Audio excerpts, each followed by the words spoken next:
मित्रांनो, शालिनी भक्तिसागरमध्ये तुमचे मनपूर्वक स्वागत आहे। तर मित्रांनो, आज आपण या व्हिडिओच्या माध्यमाने ऐकणार आहोत श्रीमद भागवत पुराण रहस्य। तर कोणी चॅनलला नवीन आलं असेल तर लाल बटनवर सबस्क्राईब करा, ऑलवर क्लिक करा आणि जास्तीत जास्त जणांना शेअर करा।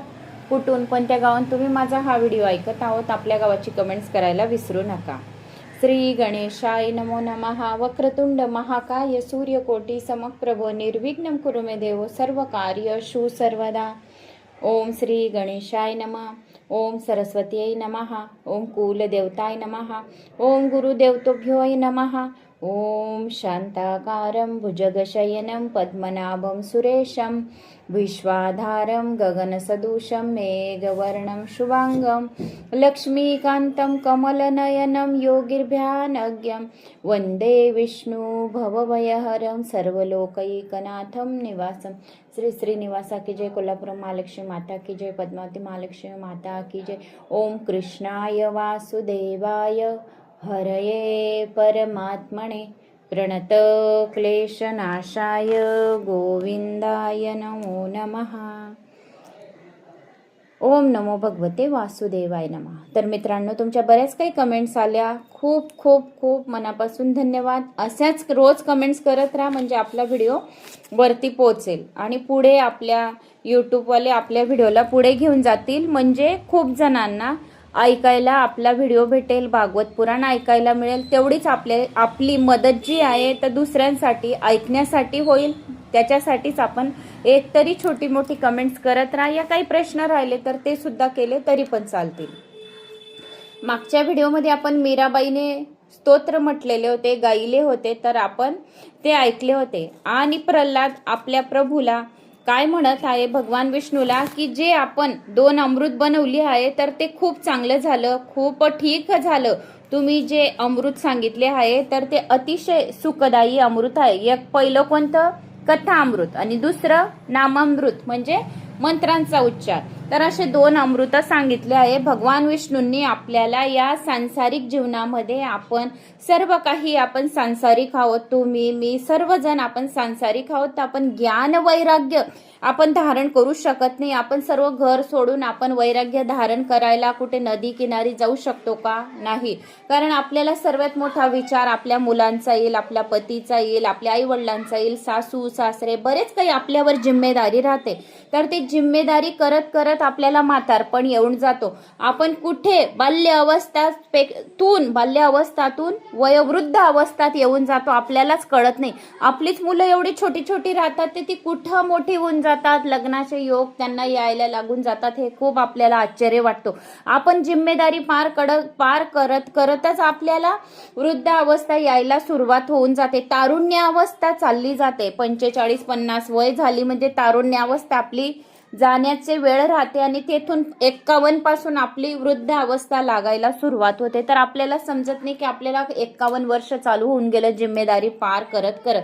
तर आपल्याला या वयामध्ये आपल्याला 45 तर 70-75 वयापर्यंत आपल्याला कथा अमृत आणि आपल्याला नाम मंत्राचा उपचार करायचा आहे। कारण की या जवान राहतो आपण, तरुण राहतो, तारुण्य अवस्थेत आपल्याला भगवंताची सेवा करता येईल, नाहीतर आपले इंद्रिय जी आहेत तर ते शीतल होऊन जातील। तर आपल्याने भगवंताचं नामस्मरण पण घ्यायला खूप जडपणा चेतनपणा वाटेल। म्हणून आपल्याला जेवढं झालं तेवढं तारुण्य अवस्थेत आपल्याला प्रभूंची भक्ती करून घ्यायची आहे। म्हणून कीर्तन केल्याशिवाय कथेला पूर्णता मिळते का? नाही। कीर्तन केल्याने मनाला शुद्ध होते, आत्मा शुद्ध होतो, असे आपण या मागच्या व्हिडिओमध्ये ऐकलं। हे सर्व इंट्रो तुम्हाला मागचा देत आहे, तर आपल्याला कारण मग लवकर क्लिक होईल। अर्धा-पाऊण तासाचा आपण व्हिडिओ ऐकतो तर काय काय होतं, तर लवकर तुम्हाला क्लिक होईल, म्हणून मागचा 1-2 मिनिटाचा इंट्रो द्यावा लागतो। तर जेव्हा आपण पुराणे ऐकण्यास बसतो त्यावेळेस आपली दृष्टी वारंवार घड्याळाकडे असते, पण गप्पा मारायच्या वेळेस कुठे 1-2 घंटा निघून जातो तर आपल्याला समजत नाही। म्हणून अंतकाळच्या वेळी एखाद्या लक्षाधीक्षाने देवाला जर 1,00,000-2 लाख रुपये देऊ केले, विनंती केली की देवा मी तुला 2 लाख देईल आणि माझं आयुष्य वाढव, तर देव आयुष्य देणार नाही। नाम अमृत केलं असेल, तुम्ही कथा अमृत केलं असेल, तर त्याच्यामुळे आपला मृत्यू टळू शकतो, आणि 1-2 दिवस काय 10-20 वर्ष आपल्याला भगवंत वाढवून देतो। म्हणून आपल्याला या कथा ऐकायचा आहे। तर आता पुढचा भाग, हे मन फार दुष्ट आहे, कामातुर आहे, नेहमी कामसुखाचे चिंतन करीत असतं. प्रत्यक्ष विषय भोगापेक्षा कामसुखाचे जास्त चिंतन अधिक वाईट असते. जर आपण कामसुखाचे चिंतन करीत राहिले तर ते विषय भोगापेक्षा सुद्धा कामसुखाचे चिंतन काय राहते, वाईट असते. पण इतके विकृत झालेले असते की ते कथा कीर्तनात सुद्धा आपले मन स्थिर राहत नाही. मन हर्ष शोक भयाने युक्त आहे. मन थोड्याशाही लाभाने हर्षयुक्त होऊन उचबळून येते, तसेच थोड्याशा हानीने ते अश्रू ढाळू लागते. कोणत्याही ग्रंथात असे लिहिलेले नाही की देवाच्या कृपेने धन मिळते. भागवताच्या 8व्या स्कंदात सांगितले आहे की मी प्रभू ज्याच्यावर कृपा करतो त्याच्या साऱ्या संपत्तीचा काय करतो. प्रभूने सांगितलं आहे की 8व्या स्कंदामध्ये की प्रभू ज्याच्यावर कृपा करतो त्याच्या साऱ्या संपत्तीचा खूप दिन वाढ करून देतो, या संपत्तीचा नाश करून देतो. भगवत कृपेमुळे फळ धन नव्हे तर धन प्रारब्धाने मिळते. मागच्या व्हिडिओमध्ये मी तुम्हाला सांगितले होते कर्मामुळे आपल्याला धन मिळते. आपण ही पुराण कथा ऐकत आहोत, याच्याने थोडी आपल्याला धन मिळणार आहे.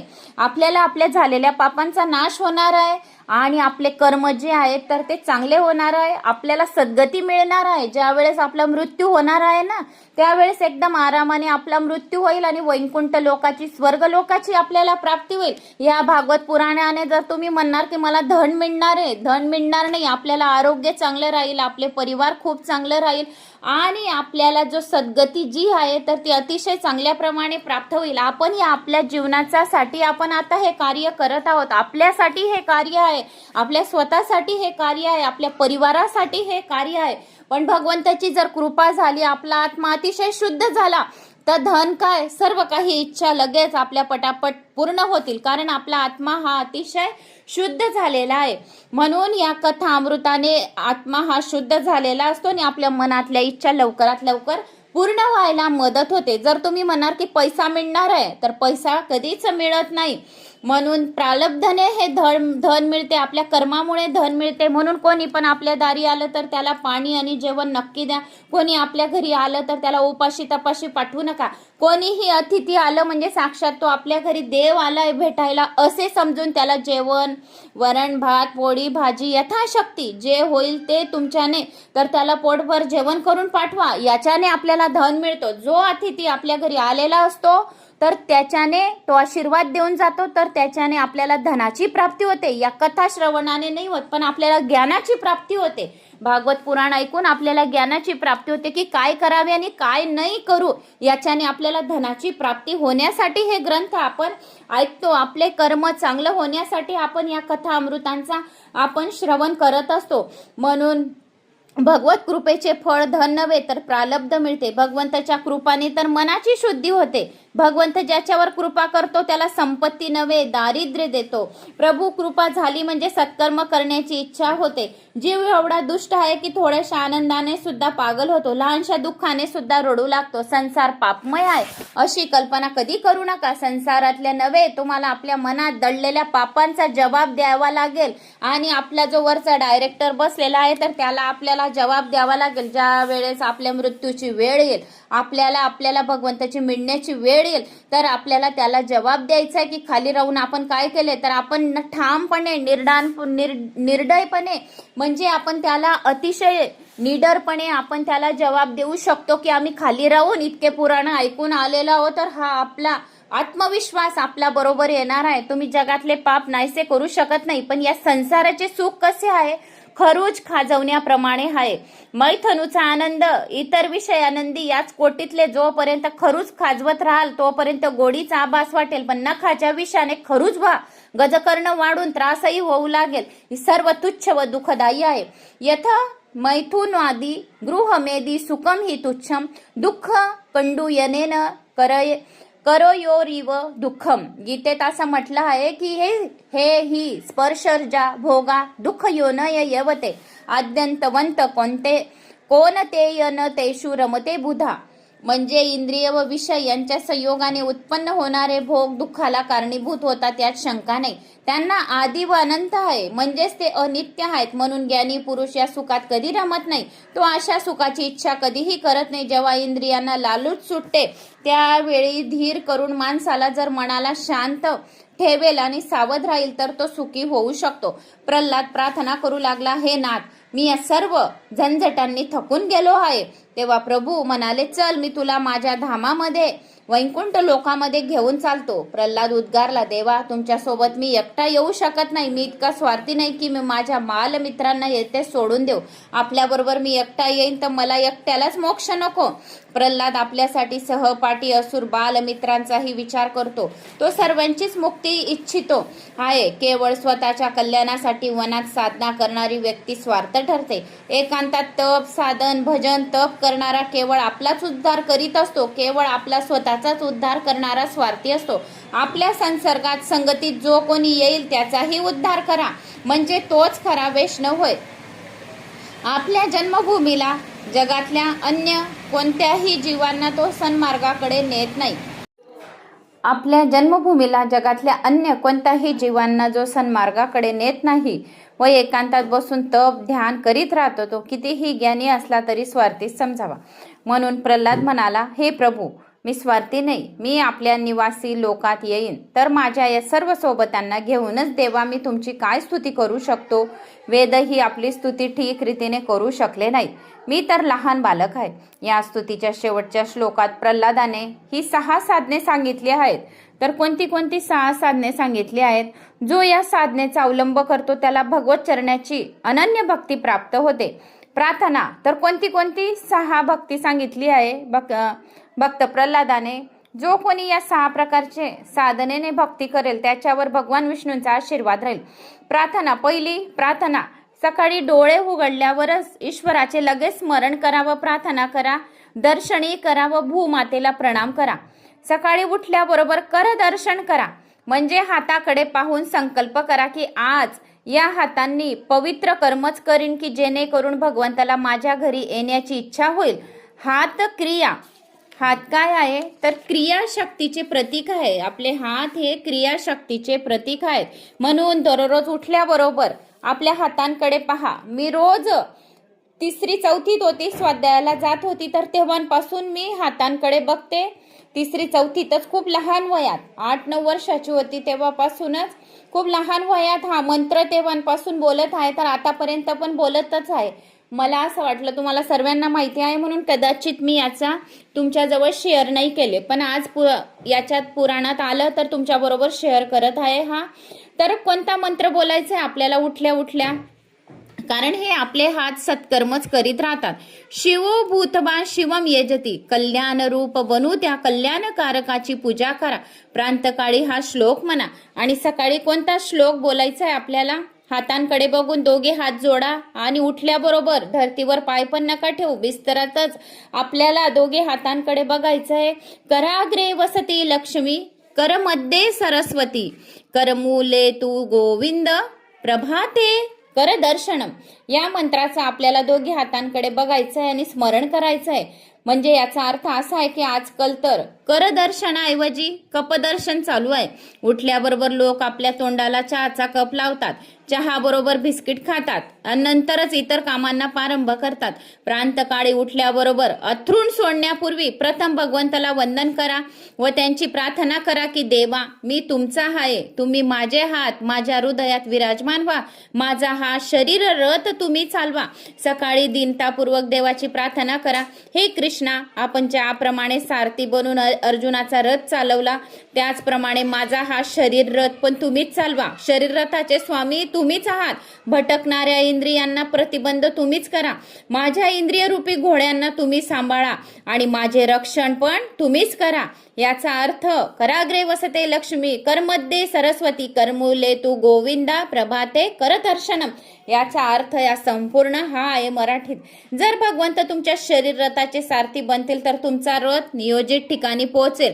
पण जर का तुमचे मन तुमचा शरीर रथ चालविल तर मग तुमचा शरीर रथ खड्ड्यात पडल्याशिवाय राहणार नाही. आणि भगवान जीवाला म्हणतात, जर तू आपला रथ माझ्या स्वाधीन करशील तर तुझ्या इंद्रिय रूपी घोड्यांना मी नियंत्रित करीन, सांभाळीन आणि दिव्य मार्गाकडे तुला घेऊन जाईन. ज्याप्रमाणे अर्जुनाने आपल्या रथाचे बागडोर कृष्णाच्या हाती दिले होते त्याचप्रमाणे तुम्ही तुमच्या रथाचे नियंत्रण त्याच्या हवाली कराल. तो तुमचा रथ पार करेल. दुसरा काय आहे, 6 सेवांमधून पहिली ही प्रार्थना होती. आता दुसरं काय करायची आहे, सेवा. पूजा स्नान केल्यानंतर एकांतात देवाची पूजा व उपासना करा. तिसरा आहे स्तुती. नाथ अजामिळासारखा पापीही उद्गारला तर मग माझ्याकडे कृपादृष्टीने पाहत का नाही, अशी प्रार्थना करा. चौथा आहे कीर्तन. स्तुती केल्यानंतर एकांतात बसून प्रभूचे नामस्कीर्तन करा. आपली प्रापंचिक कामे करताना सुद्धा भगवंताला तुम्ही आठवण ठेवा, भगवंताचे नामस्मरण करत राहा. असे जर आपण स्तुती केली, प्रार्थना केली तर भगवंत आपल्यावर प्रसन्न होतात. चौथं आहे कीर्तन. स्तुती केल्यानंतर एकांतात बसून प्रभूचे नामस्कीर्तन चालू ठेवा. पाचवा आहे कथा श्रवण करावी, पुराणांचा श्रवण करावा. देवाला प्रिय असणाऱ्या खऱ्या संतांचा संगमांग करा. त्याच्या मुखाने भगवंताच्या कथा ऐका. शक्य असेल तर दररोज पुराणे ऐका. जर पुराणे ऐकायला सवड नसेल तर रामायण ऐका. भागवत ग्रंथाचे वाचन करा. तर भागवत ग्रंथाचे वाचन करणाऱ्याला याच जन्मी मोक्षाची प्राप्ती मिळेल. प्रेमपूर्वक त्याचे पारायण करा भागवत पुराणाचे. 6वं आहे स्मरण. सर्व कर्माचे समर्पण. झोपण्यापूर्वी दिवसभर केलेल्या कर्माचे निरीक्षण करा की मी आज केलेली कर्म देवाला आवडतील का. हृदयातून उत्तर जर नकारात्मक आले तर समजा तो दिवस जिवंतपणी नव्हे, मृत अवस्थेत तुम्ही घालवला आहे. हातून जर पाप घडले असेल आज तर त्याचे प्रायश्चित करा. अन्न पाणी खाऊ नका आणि भगवंताचं जास्तीत जास्त नामस्मरण करा, म्हणजे झालेल्या पापांचा नाश होईल. इतर सर्व कर्मांची फळे परमेश्वराला अर्पण करा. या 6 साधनांचा विधीपूर्वक आचरणाने जीवन सुधारते. अनन्य भक्ती प्राप्त होते. ज्याचे डोळे स्नेहपूर्व व हृदय विशाल असते तो भगवंताला अतिशय प्रिय असतो. ज्याचे डोळे अतिशय स्नेहपूर्ण असतात, चांगले प्रेमाने असतात, हृदय त्यांचे चांगले विशाल मोठे असते, काहीही द्यायला त्याचे हात मागे होत नाही. कोणी तर जेवण वाढताना अतिथी बी येतो तर चतकोर पोळी ठेवू, अर्धी पोळी ठेवू, थोडंसं देऊ. कोणी चहाला जर आलं कोणी तर त्याच्यात अर्ध पाणी टाकू, अर्ध दूध टाकू. जर तुमच्याकडे भरमसाठ दूध आहे तर दुधाची चाळ ठेवून त्याचा आत्मा तृप्त करा ना. तर असे करू नये. याला कंजूस म्हणतात. आपल्या घरी खूप काही आहे तरी पण कंजूशीने वागणे याला काही अर्थ नाही. कोणी तर इतकं गरीब राहतं पण याचं मन एवढं विशाल राहतं तर मी सांगू बी नाही शकत. भरपूर ठिकाणी जात येत राहते, सर्व काही गोर करते, फक्त निरीक्षण करते, बोलत काहीच नाही मी कोणाला. हे अनुभव तुम्हाला सांगत आहे. तर आपलं हृदय, आपलं मन कसं पाहिजे, विशाल. कोणाला पण देण्यासाठी आपले हात कसे पाहिजे, पुढे पाहिजे. काही वस्तू जास्त द्यायला पुढे पाहिजे. आपण 1 पटीने जर समोरच्याला दिलं तर भगवंत आपल्याला 1000 पटीने कुठल्या न कुठल्या रूपाने देत राहतो. कारण त्याची दुवा आशीर्वाद आपल्या मुलांना, आपल्या घराला ना आपल्याला लागते. म्हणून कंजूशीने कधीच वागू नये. जीवाची सवय जर अशी काही आहे की कुणी केलेला उपकार विसरतो पण अपकाराचे स्मरण मात्र त्याला नक्की राहते. जीव जे जे इच्छितो सर्व काही कधी घडत नसते. जे भगवंताला मंजूर असते तेच होत राहते. देवाकडे काहीच मागू नये. जर काही मागाल तर व्यापारच होईल असं समजा. भगवान नृसिंहाने प्रल्हादाला काही वरदान मागण्यास सांगितले.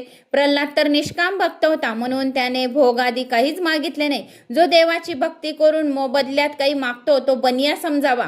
भगवंताची भक्ती भावासाठी करायची असते. आपल्या आत्माचा शुद्ध करण्यासाठी, शुद्धी करायसाठी करावी लागते भक्ती, भोगासाठी नव्हे. भोगार्थ भक्ती करणारा व्यक्ती भक्ती नसून बनिया समजावा. बनिया त्याला म्हणतात की जो थोडे देऊन पुष्कळ इच्छितो त्याला बनिया म्हणतात. आपल्यासाठी देवाला त्रास देऊ नका. भगवान नृसिंह म्हणाले, प्रल्हादा जरी तुला काही इच्छा नाही तरी माझ्यासाठी तरी काही माग. प्रल्हाद, प्रभू माझ्यावर अशी कृपा करा की संसारातील कोणतेही सुख मिळण्याचा विचार ही माझ्या मनात येऊ नये. कोणत्याही प्रकारची इंद्रिय सुखाची भोगेशना माझ्या मनात उद्भवणार नाही असे करा. कामानाम हृदयसरोहम भवस्तु वृणेवरम. माझ्या हृदयात कोणत्याही कामनाचे बीज अंकुर न हो, माझ्या मनात कोणत्याही कामनाचा अंकुर न राहो असे वरदान मला द्या. प्रल्हादाने देवाला जे मागितले होते तेच दिले. तेही तुम्हीही मागा. प्रल्हादाने कामस्य नव्हे काम नाम म्हटले आहे. इंद्रिय सुखाची इच्छा मनात निर्माण व्हायला नको असे अगदी साधे जीवन जगा. मनात कोणत्याही सुखाची वासना उद्भवू नका. वासनाच वाईट असते. वासनेला अनुसरून विषयाचा उपभोग जर प्राप्त झाला नाही तर मन विचलित होते, पण वासनापूर्ती केल्याने तर अधिकच भडकते. सांसारिक सुखाच्या उपभोगाची इच्छाच महादुःख आहे. ज्याला कोणत्याही सुखाची इच्छा नाही तो खरा सुखी आहे. सांसारिक सुखाची इच्छा कधी मनात उद्भवू नये असे मानणे सुख होय. सुखाची इच्छा उत्पन्न होताच माणसाची बुद्धी शक्ती भक्ती क्षीण होऊन जाते. मनावर नेहमी भक्तीचा अंकुश ठेवा. प्रल्हादाने वरदान सुद्धा कसे मागितले? वासनेची जागृती तेज नष्ट करते, म्हणून अशी कृपा करा की माझ्या मनात वासनाच निर्माण होऊ नये. गीतेत म्हटलं आहे की सर्व काम कर्मांचा आणि सर्व इच्छांचा त्यागच आणि संन्यास होय, त्याला हे सर्व सुखे. त्याग करणे, जर आपण काम वासनेचा त्याग केला तरच आपल्याला भगवंत प्रसन्न होतात, नाही तर आपल्यावर भगवंत प्रसन्न होत नाही. म्हणून सर्व काही आपल्याला सेवा भाव ही शुद्ध आत्मा ठेवूनच आपल्याला करायचं आहे. त्याच्याने आपल्याला भगवत प्राप्ती रोजच्या रोज भगवत प्राप्ती होत असते आणि आपले कर्म हे चांगल्या कर्मामध्ये लिहिले जातात. अशा प्रकारे या भागवत पुराणात जे काही होते तर मी ते तुम्हाला सांगितले. तर आता आपण एक श्लोक म्हटलाय तर तो म्हणूया. कामानाम कर्माणाम न्यासम संन्यासम कवय विधू. म्हणजे जीव निष्काम झाला तर त्याचा जीव भाव नष्ट होतो, नंतर तो भगवंताशी एकरूप होतो. जीव ईश्वर रूप आहे. पुण्य व मुक्ताला बाधक असते. विवेकाने पुण्याचा क्षय करा. ईश्वराच्या स्वरूपाचे निरंतर ध्यान मंत्र जप कथा अमृत करा. पाप लोखंडाची बेडी आहे तर पुण्य सोन्याची बेडी आहे. पाप काय आहे? लोखंडाची बेडी आणि पुण्य सोन्याची बेडी आहे. म्हणून आपल्याला पुण्य करायचे, सोन्याची बेडी करायची आहे.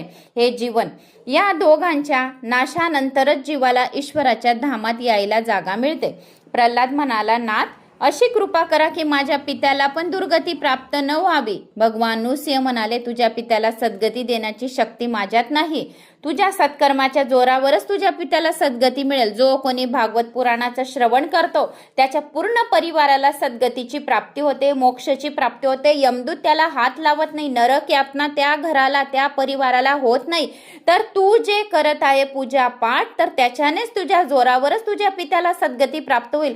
जो जो या पुराणांच्या या श्लोकांचं कथा अमृतांचा मंत्र नामामृताचा श्रवण पठण जप शेअर करतो तर त्याला सद्गतीच मिळते. तुझ्यासारख्या पुत्रानेच 21 पिढ्यांचा उद्धार करून दिला. जो कोणी या तुझ्या प्रल्हादाच्या चरित्राचा श्रवण पठन करेल तर त्याच्या सुद्धा 21 पिढ्यांचा उद्धार होईल. मातृपक्षाच्या सुद्धा 21 पिढ्या आणि पितृपक्षाच्या बी 21 पिढ्या, आईकडच्या बी आणि सासरकडच्या बी दोघीकडच्या पिढ्यांना तर उद्धार होईल. 21 पिढ्यांचा उद्धार होईल. 21 पिढ्यांच्या उद्धारापासून त्यांना नरक यातना मिळत असतील तर त्यांना मोक्षाची प्राप्ती होईल आणि पितृ सुद्धा संतुष्ट होऊन त्यांच्या घरावर आशीर्वाद देतील.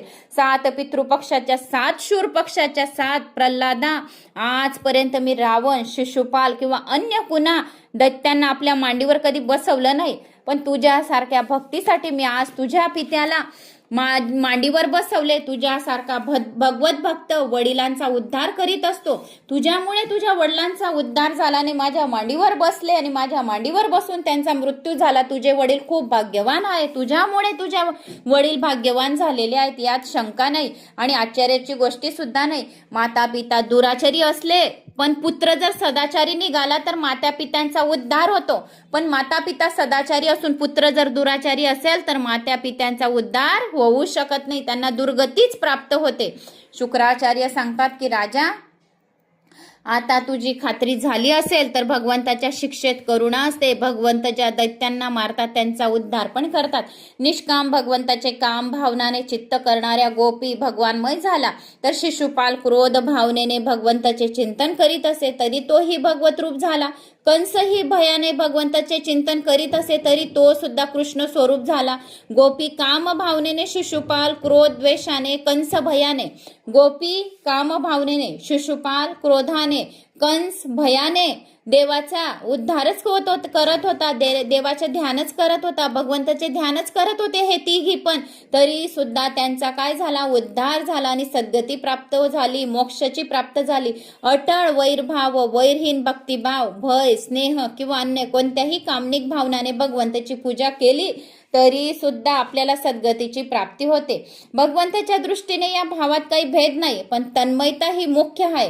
गोष्ट लहानशी हीच आहे की कोणत्या भावनेने का होईना पण ईश्वराचं तुम्ही आठवण करत आहात.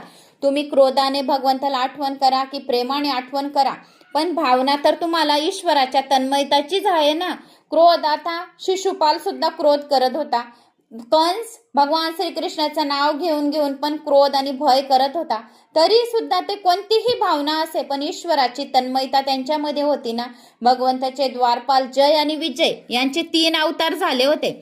तर मी तुम्हाला शॉर्ट व्हिडिओमध्ये बी सांगितले, मागच्या व्हिडिओमध्ये बी सांगितले ना, आता पण सांगते.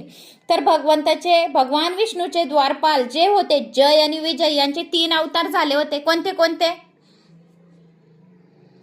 कोणते 3 अवतार आहेत, आठवण आहे का? शॉर्ट व्हिडिओ पण मी तुम्हाला सांगितला आहे आणि मोठ्या व्हिडिओत पण सांगितलं आहे. तर 3 अवतार कोणते कोणते आहेत कमेंट्समध्ये नक्की सांगा. परत मी तुम्हाला सांगते, लक्षात ठेवा. हिरण्याक्ष व हिरण्यकश्यपू पहिला अवतार लोभाचा अवतार होता. दुसरा अवतार रावण आणि कुंभकर्ण काम व प्रमाद यांचा अवतार होता. तिसरा अवतार शिशुपाल व दंतवक्र क्रोध व अभिमान यांचा अवतार होता. तर हे भगवंताचे विष्णू भगवानचे कोण होते? द्वारपाल जयन विजय. त्यांना कोणी श्राप दिला होता? सनक ऋषींनी. सनक नंदन ऋषी हे भगवान विष्णूला भेटायला आले होते. तर त्यांनी द्वारपालांनी त्यांना जाऊ दिले नाही, जय आणि विजय यांनी. तर त्यांनी द्वारपालांना श्राप दिला आणि श्राप देऊन काय सांगितले की 3 जन्मापर्यंत तुम्ही राक्षस राहणार. तितक्यात भगवान विष्णू आले आणि 3 जन्मापर्यंत म्हणे मीच तुम्हाला मारेल. काय सांगितलं भगवान विष्णूंनी येऊन? तर 3 जन्मापर्यंत भगवान विष्णूंनीच त्यांना मारलेले आहे. म्हणून प्रल्हादाने आपल्या पित्याच्या मृतदेहावर अग्निसंस्कार केला. ब्रह्मदेवाने प्रल्हादाला राज्याभिषेक केला. प्रल्हादाने भगवान नृसिंहदेवांना नमस्कार केला. भगवान नरहरी प्रसन्न झाले. नारदांनी मोठ्या प्रेमाने प्रल्हादाचे चरित्र धर्मराजाला सांगितले. जो प्रल्हादाचे चरित्र ऐकेल, सांगेल, कोणाला शेअर करेल, त्याच्या सर्व पापांचा नाश झाल्याशिवाय राहणार नाही. तरीही धर्मराजाच्या चेहऱ्यावर नारदाला उदासीनता भासली. नारद विचारात पडले की अजून धर्मराज उदासीन का? काय झालं? कथात सांगण्यात चूक झाली तर नाही ना? प्रल्हादाचे चरित्र ऐकूनही धर्मराज आनंदित का झाले नाही? नारदांनी धर्मराजाला विचारले, राजन, तुमचा चेहरा आनंदित का दिसत नाही? तुम्हाला कोणती चिंता आहे? धर्मराज म्हणाले, 5 वर्षाच्या प्रल्हादाचे ज्ञान, वैराग्य, प्रेम तर पहा. धन्य तो प्रल्हाद व त्याचे बालपण, ज्या कारणाने प्रभू खांबातून प्रकट झाले.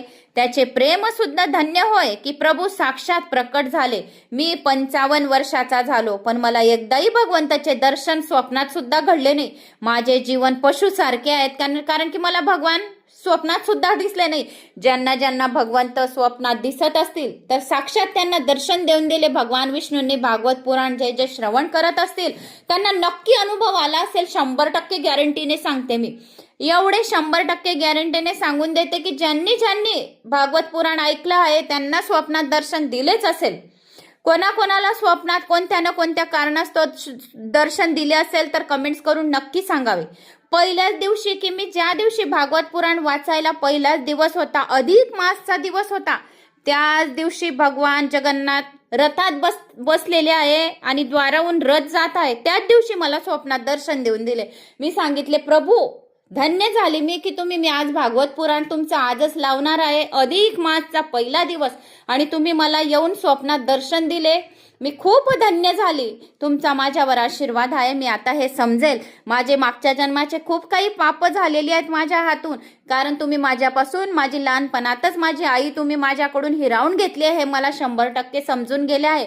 पण तुम्ही मला आज विवाहित झाल्यानंतर सर्व काही सुखे दिलेली आहेत, त्याच्यावर तुम्ही प्रसन्न आहात. म्हणजे मी हे जे काही पुराण कथा श्रवण करते, जे काही भाविक भक्त थोडे का असेना जेवढे ऐकतील तेवढे, तरी सुद्धा ते प्रसन्न होतात आणि तुम्ही मला साक्षात येऊन दर्शन देऊन गेले तर मी धन्य झाली. उठताच बरोबर डोळे उघडतानाच भगवंताला खूप कोटी कोटी धन्यवाद केला, आभार मानला त्यांचा. आणि आज तुम्ही मला स्वप्नात येऊन दर्शन देऊन गेले तर धन्य ही तुमची लीला. तर तुम्हाला पण दिलं असेल, कारण असं होऊच शकणार नाही. कारण जो मनापासून ऐकेल त्याला कोणत्या ना कोणत्या रूपात दर्शन देईल. माकडाच्या रूपात दर्शन देईल, कोणत्याही ना कोणत्या वत्स अवतारामध्ये, मछली अवतारामध्ये, कोणत्या ना कोणत्या जे भगवान विष्णूचे 10 अवतार आहेत त्या 10 अवतारामधून तुम्हाला कोणत्या ना कोणत्या रूपात दर्शन दिलंच असेल. एवढं मी 100% सांगू शकते. पण समजायला तुम्हाला हवं की आज मला स्वप्नात काय पडलं, तर हा कोणाचा अवतार होता असं. तर तसेच की माझे जीवन काय झाले आहे, काय म्हणत आहे ते की मी 55 वर्षाचा झालो आहे, पण मला एकदाही भगवंताचे दर्शन घडले नाही. माझे जीवन काय झाले आहे, पशुसारखे झाले आहे. धनाच्या मागे धावलो मी. काय झालो, धनाच्या मागे धावलो मी. भूक लागली तेव्हा जेवलो, झोप लागली तेव्हा झोपलो, वासना जागृत झाल्या तेव्हा कामांध बी झालो, जन्म मानवाचा मिळाला तरी देवाच्या हितासाठी एक सुद्धा सत्कर्म कार्य करू शकले नाही. धिक्कार आहे माझा, 55 वर्षाचा झालो तरी पण धिक्कार आहे.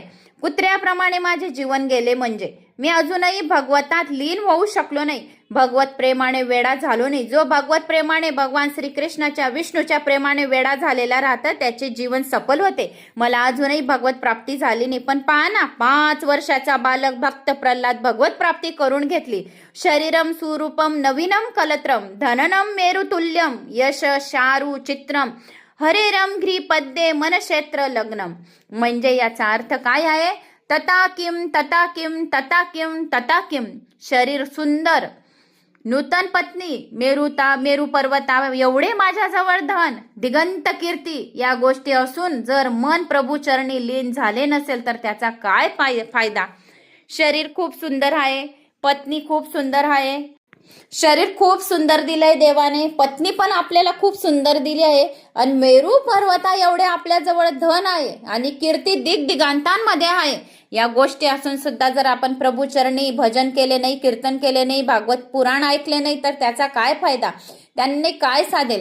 काय मिळेल? काहीही नाही. जगातील प्रतिष्ठा, धन किंवा विद्वता यापैकी अंतकाळी उपयोग पडत नाही, तर उपयोग पडेल फक्त भागवत पुराण ऐकलेलं. या पुराण 18 पुराणांमधून जे जे पुराण श्रवण केली आहेत तर उपयोगी पडेल. तर फक्त पुराणांचं पुण्य आणि कर्म आपल्या हृदयात जमा राहील आणि त्याद्वारे, त्या कर्माद्वारे आपल्याला जन्म मिळेल, या नरक यातना होतील. तर आपल्याला नरक यातना होणार नाही. आपण डोळ्यामध्ये डोळे टाकून भगवंताला सांगू शकू की आम्ही खाली वेळ नसताना सुद्धा आम्ही शेतामध्ये आम्ही पुराण ऐकलेले आहे. खूप जण कामाहून शेताहून आलेले आहे तरी सुद्धा त्यांनी शेतात काम करता करता बी पुराण ऐकलेले आहे. तर त्यांचा जन्म खरोखरच धन्य झालाय. सर्व घरातले कामे करून ते पुराण ऐकायला बसलेले आहेत. तर भगवंत आपल्याला यात किंचित सुद्धा इजा होऊ देणार नाही, एवढं मी 100% गॅरंटीने सांगून देते की भगवंत आपल्याला असा आपला जीव घेऊन जाईल आणि आपले असे कर्म राहतील की आपल्याला काहीच इजा होणार नाही, एवढं मी तुम्हाला सांगून देते. खरंच सांगत आहे की जो 2 लाईन सुद्धा पुराणांचे ऐकून घेतो तर त्याचे जीवन अतिशय सफल होऊन जाते. एवढे सफल होते की त्याला कोणत्याही गोष्टीत अडचण येत नाही आणि आपले काम स्वयं भगवंत घेऊन जातो.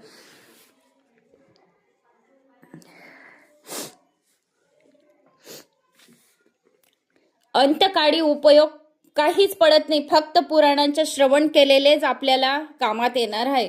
निरर्थक व निरुपयोगी ठरते, तिला बाळगून उपयोगच काय आहे?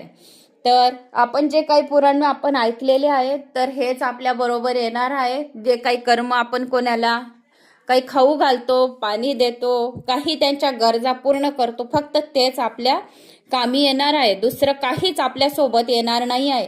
खूप काही पैसा बी कमवला तर 1 रुपया सुद्धा आपल्या सोबत येणार नाहीये. ज्या वेळेस आपण मेलेलो राहतो, ज्या वेळेस आपल्याला त्या लाकडांच्या शय्यावर टाकतात, 1 रुपया कपाळी लावतात, तो 1 रुपया सुद्धा काढून घेतात, कपडे सुद्धा फाडून टाकतात आणि मग आपल्याला जाळतात. तर आपल्या सोबत काहीच येणार नाही. फक्त येतील तर फक्त हे आपल्या सोबतच येणार आहे. कारण की वेळ नसताना सुद्धा कुठे कुठे कोण कोण काय काय कथा ऐकतो, हार्ट टचिंग कथा राहतात. म्हणून माझं हृदय सुद्धा भरून आलं की काम त्यांना वेळ नाही. आपलं सांसारिक प्रपंच चालवण्यासाठी शेतात काम करता बाया आणि शेतात कथा ऐकता ही खूप मोठी गोष्ट आहे.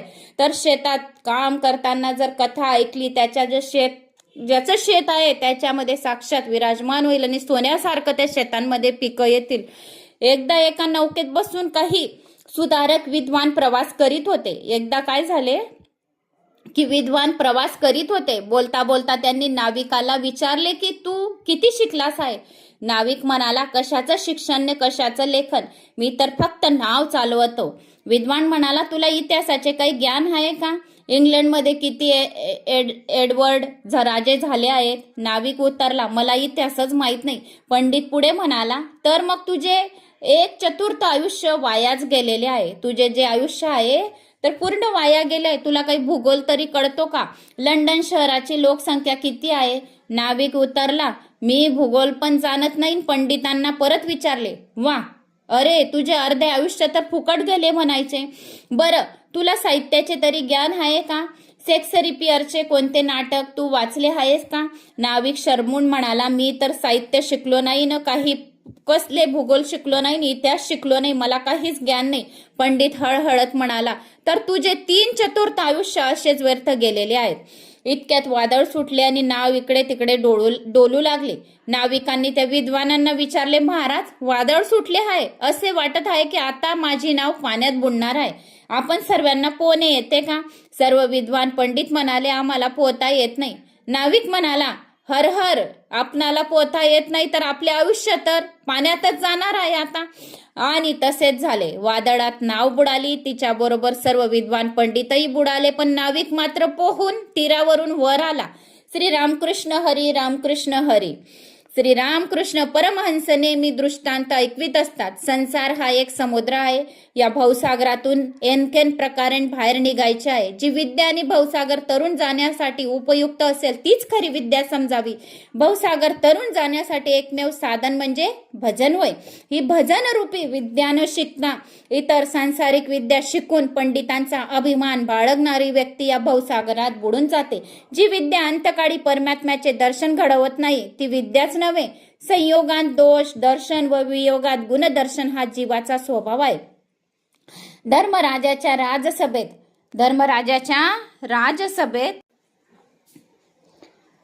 स्वयं द्वारकानाथ उपस्थित असत, तरीही धर्मराजाला त्याचे स्वरूप कळत नसत. भगवंत नेहमी आपले स्वरूप लपवीत असतात. आताच तुम्हाला उदाहरण दिलं की स्वप्नात तुम्हाला भगवंत दिसले असतील, पण आपले स्वरूप लपवत असतात.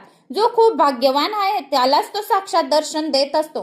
कृष्ण भगवान म्हणतात, मी तर लोणी चोरणारा, ज्याचे चित्त मी चोरतो तोच मला ओळखू शकत नाही. कृष्ण गुप्तच राहतात इच्छितो, परमात्मा गुप्त राहू इच्छितो, तर जीव प्रकट राहू इच्छितो. ईश्वराने नाना प्रकारची फळे इत्यादी जाणो कितीतरी वस्तू निर्माण केल्या, तरी पण त्यांच्यावर आपले नाव कुठे छापले नाही. माणूस तर घर, अंगठी सारखे लहान लहान वस्तू इतकेच नव्हे तर आपली शरीरही या सर्वांवर आपले नाव नोंदतो. अरे बाबा, शरीरावर काय तू आपले नाव गोंधतोस? ते कोणी चोरणार आहे का? घरावर नाव लिहितो. मनोहर निवास, हा मनोहर किती दिवस जगणार आहे? घरावर नाव लिहिल्याचे असेल तर राम निवास, कृष्ण भवन असे लिहा. जर तुम्हाला घरावर नाव लिहायचे आहे तर राम निवास आणि कृष्ण भवन असे नावे लिहा. ही सर्व काही देवाची नावे आहेत, तरी मानव नाम रूपात फसलेला आहे. आपल्या नावानेच घरावर नाव टाकतो. आजकाल लोक सेवा देखील नाव कमवण्यासाठी करतात, पुण्य पदरात पडावे म्हणून नव्हे.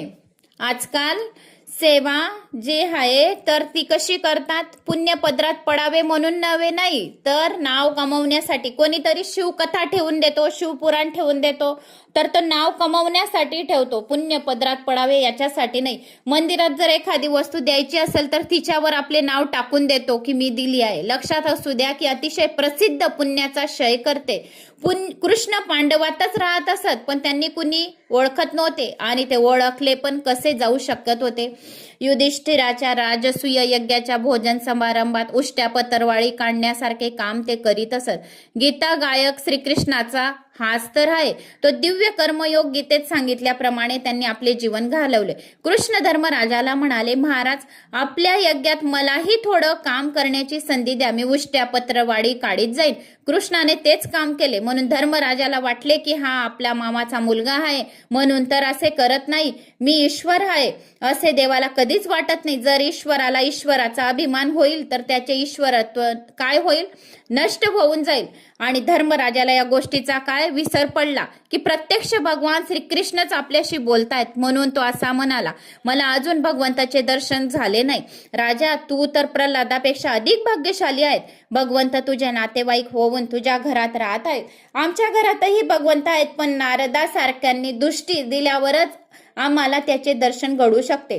राजा, तू भाग्यशाली आहेस, कारण परमात्मा तुझ्या सोबत विराजमान आहे असे सांगितले. तर खरंच, कारण की भक्त प्रल्हादासाठी त्याचे पिता जे होते हिरण्यकश्यपू, तर ते स्वयं एवढे भाग्यवान होते की आपल्या मुलामुळे त्यांचा उद्धार झालेला आहे. तर आपल्या मुलामुळे उद्धार जर झाला तर आपल्या 71 पिढ्यांचा उद्धार होतो असे या शास्त्रांमध्ये सांगितले आहे. तर जो खूप भाग्यवान आहे तोच भक्त प्रल्हादाच्या कथा ऐकू शकतो, शेअर करू शकतो, वाचू शकतो, श्रवण करू शकतो. त्याच्याशिवाय भाग्यवान कोणीच नाहीये.